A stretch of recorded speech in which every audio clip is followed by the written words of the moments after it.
అమ్మఒడి అన్నారు కదా, ఒక బిడ్డకు పడుతుంది. ఇప్పుడు ఇంట్లో ఎంతమంది బిడ్డలు ఉంటే అంతమందికి, ఇద్దరు ఉంటే ఇద్దరికి, ముగ్గురు ఉంటే ముగ్గురికి, నలుగురు ఉంటే నలుగురికి, ప్రతి ఒక్కరికి సంవత్సరానికి 15,000 వేస్తాం అమ్మఒడి. అందుకని ప్రతి బిడ్డను చదివించండి, ప్రతి బిడ్డను సమర్థవంతం చేయండి. దీంట్లో మీకు ఇంకొక డౌట్ వస్తుంది, ప్రతి బిడ్డను చదివించమని చెప్తున్నారు, చదివించే పిల్లలకి ఉద్యోగాలు ఎక్కడున్నాయి?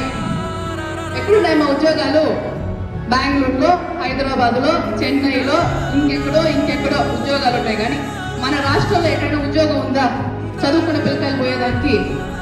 గోపాలకృష్ణ గారు మీ పక్కనే ఎయిర్పోర్ట్, ఇక్కడే కదా తల్లి, ఎయిర్పోర్ట్ కాడ 74 కంపెనీలకి శంకుస్థాపన చేశారు. 74. ఈ రోజు అక్కడ పోయి చూస్తే 74లో ఎన్ని కంపెనీలు రన్ అవుతున్నాయి అంటే 15 కూడా ఫుల్ గా రన్ అవ్వట్లేదు. ఈ 75 కంపెనీలు కానీ ఓపెన్ అయి ఉంటే ఈ 5 ఏళ్లలో మన బిడ్డలకి ఉద్యోగాలు కాకుండా పక్క రాష్ట్రం నుంచి, ఈ రాష్ట్రం నుంచి, ఆ రాష్ట్రం నుంచి తీసుకొచ్చి ఉద్యోగాలు ఇచ్చే కెపాసిటీ ఉంది మనకి.